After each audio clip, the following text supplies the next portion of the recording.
Hi పిల్లలు, అందరికీ వందనాలు. అందరు బాగున్నారా? సో చాలా సంతోషం. ఈ ఇయర్ VBSలో మనందరం కూడా కలిసి దేవుని సన్నిధిలో అనేక విషయాలు నేర్చుకోవడానికి మనందరం ఇలా కలిసి దేవుని ఆరాధించడం చాలా బాగుంది. సో ఈసారి మన VBS థీమ్ మీ అందరికి తెలిసింది కదా. నేను నాకు ప్రచులకు రివీల్ చేశారు. నేను చెప్పండి ఒకసారి, VBS థీమ్ ఏంటి? The great rescue. అవును, దేవునిలో మనకు విడుదల, సంతోషము, సమాధానము. సో ప్రతిరోజు కూడా మనకి కొన్ని VBS థీమ్స్ ఇచ్చారు కదా. సో టైటిల్ ఏంటిది? మన VBS title mission obedience. So ఈరోజు సెకండ్ డే మన VBS థీమ్ వచ్చేసరికి మిషన్ డెలివరెన్స్. సో ఈరోజు థీమ్ మీనింగ్ ఏంటంటే విడుదల, దేవునిలో విడుదల కదా. సో దేవుని సన్నిధికి మనం వచ్చినప్పుడు మన జీవితంలో ఎలాంటి విడుదల వస్తుంది అన్న దాని మీద ఈరోజు మనం ఆబ్జెక్టివ్ లెసన్ చూద్దాం పిల్లలు. యాక్చువల్గా నేను మీతో పాటు జాయిన్ అయ్యి మాట్లాడటం కుదరట్లేదు, అందుకని ముందుగా రికార్డ్ చేస్తున్నాను వీడియో. సో చూద్దాం ఈరోజు ఆబ్జెక్ట్ లెసన్ ఏంటన్నది.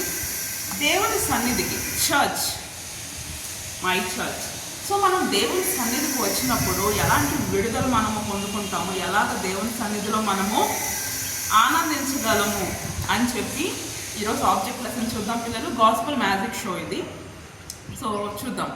అయితే మనం చాలాసార్లు పెరుగుతూ ఉండగా మనకి కొన్నిసార్లు మనలో చాలా స్వభావాలు ఉంటాయి కదా పిల్లలు.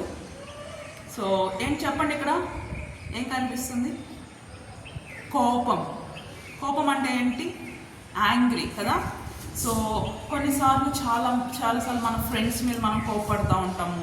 తర్వాత ఫ్రెండ్స్ మీద, పేరెంట్స్ మీద, ఎవరైనా మనకు నచ్చని పని చేశారు అనుకోండి, మనకి చాలా కోపం వచ్చేస్తుంది కదా. తర్వాత దుఃఖం వస్తుంది, మనకి బాధ వస్తుంది. ఎప్పుడైనా మనం చేయాలనుకున్నది చేయలేకపోయినా బాధపడిపోతాం కదా. తర్వాత బాధ వస్తుంది. కొన్నిసార్లు ఇంకా మనం ఏడుస్తూ ఉంటాం. కానీ దేవుని సన్నిధికి వచ్చినప్పుడు మనం అస్సలు అలా ఉండాల్సిన పని లేదు కదా. అదేంటో ఈరోజు చూద్దాం. తర్వాత ద్వేషం. కొన్నిసార్లు మనతో ఎవరైనా మంచిగా ఉన్నారంటే మనకి ద్వేషం వచ్చేస్తుంది కదా పిల్లలు. తర్వాత ఎవరైనా బాగా చదువుతున్నారన్నా, సో చాలాసార్లు మనకి ద్వేషము. దేవుని సన్నిధిలో మనం లేకపోతేనే ఇలాంటి స్వభావాలు మనలో వస్తాయి. కానీ దేవుని సన్నిధికి వచ్చిన తర్వాత ఈ స్వభావాలతో మనం ఉంటామా పిల్లలు? చెప్పండి, ఉన్నాం కదా. మన స్వభావాలు ఏమవుతాయి?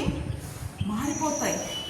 సో ఎలా మారిపోతాయి అంటే ఈరోజు మనం చూద్దాం. సో చూడండి, ఈ కోపము, ఈ ద్వేషము, ఈ దుఃఖము, ఇట్లాంటి స్వభావాలు, ఇంకా చాలా స్వభావాలు మనలో ఉంటాయి శరీరానుసారంగా.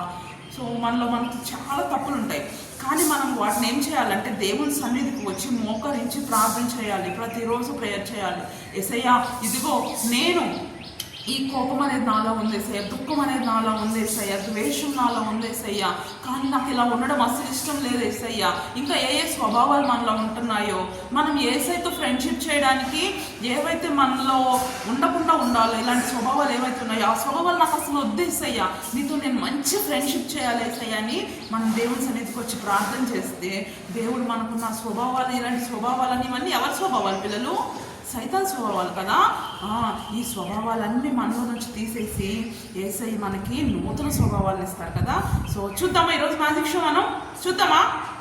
రెడీయా? సో ఓకే, చూడండి. ఫస్ట్ మనకున్న స్వభావాలను తీసుకునే రావచ్చు. మనం యేసయ్య సన్నిధికి వచ్చి మోకరించి ప్రార్థన చేయాలి. చర్చిలోకి వస్తున్నాం ఇప్పుడు. చర్చిలోకి వచ్చి యేసయ్య, ఇదిగో నాలో కోపం ఉంది యేసయ్య, నాలో ఈ ద్వేషం ఉంది యేసయ్య, నాలో ఇలా ఉండడం అస్సలు ఇష్టం లేదు యేసయ్య అని చెప్పి మనం ఏం చేయాలంటే ప్రార్థన చేయాలి. ప్రార్థన చేసినప్పుడు యేసయ్య మనకి ఏం చేస్తారంటే సహాయం చేస్తారు. తర్వాత ఇంకో స్వభావం ఏముంది నాలో, నేను యేసయ్యకి దగ్గరగా ఉండకుండా ఉండడానికి నాలో ఇంకా ఏం స్వభావం ఉందని చెప్పి మనల్ని మనం ప్రశ్నించుకుంటూ ఉంటే యేసయ్య మనకి ఇంకా సైతాన్ స్వభావాలు ఏమైతే ఉంటాయో మనల్ని గుర్తు చేస్తారు. అప్పుడు వెంటనే యేసయ్య, ఇదిగో నాలో దుఃఖం ఉంది యేసయ్య, ప్రతి చిన్నదానికి నేను బాధపడుతున్నాను యేసయ్య అని చెప్పి మనము ప్రార్థన చేసుకున్నప్పుడు పిల్లలు యేసయ్య, అప్పుడు మనం యేసయ్య, ఇదిగో ఈ దుఃఖాన్ని దగ్గర తీసుకొస్తున్నానని దేవుని సన్నిధికి మనం ఏం చేయాలి?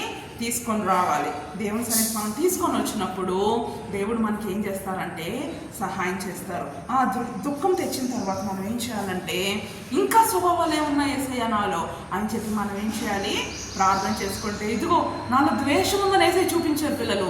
అప్పుడు నేను ద్వేషంతోనే యేసయ్యని ఏం చేశానంటే తీసుకొని దేవుని సన్నిధికి వచ్చాను. దేవుని సన్నిధికి వచ్చేసి, ఇదిగో నాలో ద్వేషం ఉంది యేసయ్య, నాలో అసలు స్వభావం ఉండకూడదు యేసయ్య అని చెప్పి నేను ఏం చేశానంటే ప్రార్థన చేశాను పిల్లలు. ప్రార్థన చేస్తే దేవుడు నాకు ఎంత సహాయం చేశారో తెలుసా? అప్పుడు దేవుడు నాకు ఒక వాగ్దానం ఇచ్చారు. ఏం వాగ్దానమో ఇప్పుడు నేను అది మీకు చూపిస్తాను. చూడండి, దేవుని సన్నిధి తీసుకొచ్చిన తర్వాత దేవుడు నాకు ఒక వాగ్దానం కాగా ఎవడైనా క్రీస్తునందున్న ఎడల వాడు నూతన సృష్టి. చెప్పండి అందరూ, కాగా ఎవడైనా క్రీస్తునందున్న ఎడల వాడు నూతన సృష్టి, పాతవి గతించెను, సమస్తము క్రొత్తవాయెను.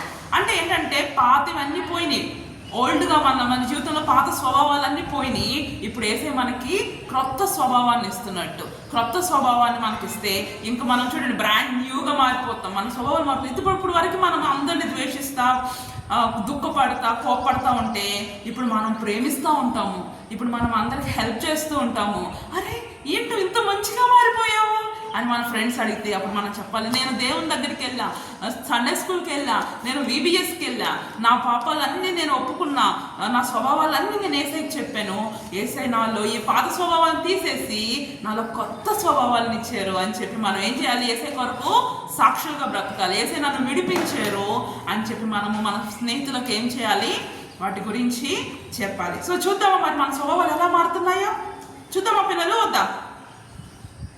చెప్పాలి, చూద్దామా?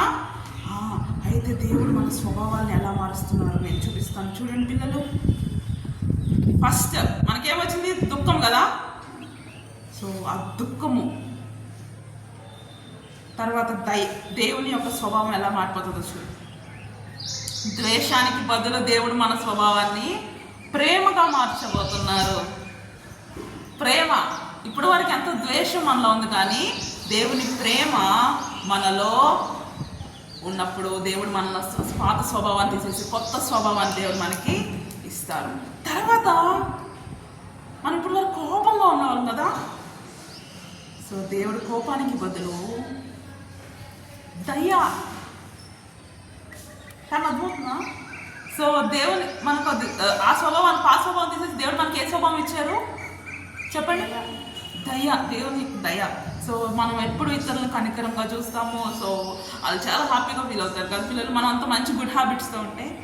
తర్వాత చూడండి దేవుని యొక్క స్వభావం ఇది. సైతాన్ స్వభావం పోయింది, ఇప్పుడు మనకి దేవుని స్వభావం వచ్చింది. తర్వాత ఇంకో స్వభావం ఏం చెప్పండి? దుఃఖపడుతూ ఉండేవాళ్ళం కదా మనం, కానీ ఆ దుఃఖపడటానికి బదులు దేవుడు మనకేమిచ్చారు? సంతోషం ఇచ్చారు కదా. దేవుల్లో సంతోషము, ఆనందము, ఇంకా ఎంజాయ్ చేస్తూ ఉండొచ్చు మనం దేవుల్లో కదా. సో సంతోషం. సో అలాగ దేవుడు మనల్ని కాగా ఎవడైనాను క్రీస్తునందున్న ఎడల వాడు నూతన సృష్టి, పాతవి గతించెను, ఇదిగో క్రొత్తవాయన. ఇంకా న్యూగా మనం మారిపోతాం పిల్లలు. పాత స్వభావాలు పోతాయి, విడుదలిస్తాడు దేవుడు. ఆ పాత స్వభావాల నుంచి మనకి విడుదలనిస్తారు. కాబట్టి మనలో ఇంకా ఇప్పుడు మీరు సండే స్కూల్కి వస్తున్నారు, VBSకి వస్తున్నారు, ప్రతి సండే స్కూల్కి అటెండ్ అవుతున్నారు కదా. ఇప్పటికే మీరు చాలా కొత్తగా మారిపోయారు. కానీ చిన్న ఎక్కడైనా ఇంకా మనలో ఉంటే మనం ఒప్పుకుందాము. ఏసయ్య నాకు ఇంకా వీటి నుంచి కూడా విడుదల కావాలి ఏసయ్య, నేను ఇంకా నీ కొరకు నీతో మంచి ఫ్రెండ్షిప్ చేయాలి ఏసయ్య, సైతాన్ నుంచి ఇంకా బ్యాడ్ హ్యాబిట్స్ కానీ ఇంకా నాలో ఏమైనా ఉంటే వాటి నుంచి నన్ను విడిపించేసేయని మనం ప్రార్థన చేస్తే దేవుడు మనల్ని క్రొత్త స్వభావాలు మనకి ఇస్తారు పిల్లలు. అర్థమైందా? సో ప్రతిసారి మనం దేవుని సన్నిధికి వచ్చి ప్రార్థన చేసినప్పుడు అలాగ దేవుడు మనకి సహాయం చేస్తారు. ఇదే గాస్పెల్ మ్యాజిక్ షోస్ పిల్లలు.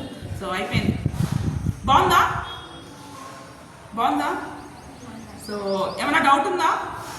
డౌట్ ఏం లేదుగా? అదిగో కొంతమంది పిల్లలు అంటున్నారు, అక్క లోపల ఉంది అక్క అంటున్నారు. అవునా? ఏమైనా డౌట్ ఉందా మీకు? ఓహో, లోపల నేను అవి పెట్టాను అనుకుంటున్నారా? ఓకే. సలోమి, హదస్స, జనిత, జాయ్. సో మీకు కొన్ని డౌట్స్ ఉన్నాయి కదా. సో చూపినా మరి లోపల ఏముందో. ఇంకా మన హృదయంలో ఎవరు ఉండరు పిల్లలు, ఆ పాత స్వభావాలు మనలో ఉండవు. ఇంకెవరుంటారో తెలుసా? యేసయ్య ఉంటారు మనలో.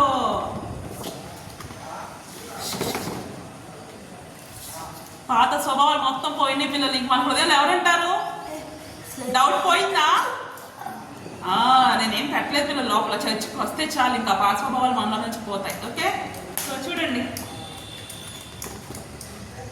ఓకే. సో అందరికి వందనాలు పిల్లలు.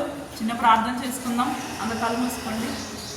మౌనికలుగా ప్రేమించిన మా ప్రియ పరలోకపు తండ్రి, యేసయ్య మీకే వందనాలు, స్తుతులు, స్తోత్రాలు చెల్లిస్తున్నాం ప్రభా. తండ్రి ఆబ్జెక్ట్ లెసన్ బట్టి వందనాలు ప్రభా. నిజంగానే ఎవరైనా తండ్రి నాయన నాయన నీ సన్నిధికి వచ్చినప్పుడు పాత స్వభావాలు అన్నీ పోతాయి ప్రభావ. మాకు నూతన స్వభావాన్ని మీరు ఇస్తారు, విడుదలని ఇస్తారు ప్రభావ. అలాంటి గొప్ప విడుదల ఈ లోకంలో ఎక్కడా లేదు తండ్రి. నాయన నీ సన్నిధికి వస్తే మాత్రమే, నాయన నీ పాదాల దగ్గర కూర్చొని తండ్రి నాయన మేము ప్రార్థన చేసినప్పుడు మాత్రమే మా స్వభావాల నుంచి మాకు విడుదల వస్తుంది. కాబట్టి మా పిల్లలందరినీ మీరు బలపరచండి, మీ ఆత్మతో నింపండి నాయన. నీ కొరకు బ్రతికే వారికి మేము ఉండడానికి నీలో ఉన్న గొప్ప విడుదల గురించి మేము ఈరోజు నేర్చుకున్నాం ప్రభావ. అలాంటి విడుదల మా అందరికీ మీరు దయచేయమని యేసే నామమున అడిగి వేడుకుంటున్నాను మా తండ్రి. ఆమేన్. అందరికి వందనాలు పిల్లలు. ప్రజలక్క వందనాలు, శవం లాంటి వందనాలు, సో టీం అందరికీ నా వందనాలు. అందరికి వందనాలు పిల్లలు. Bye bye.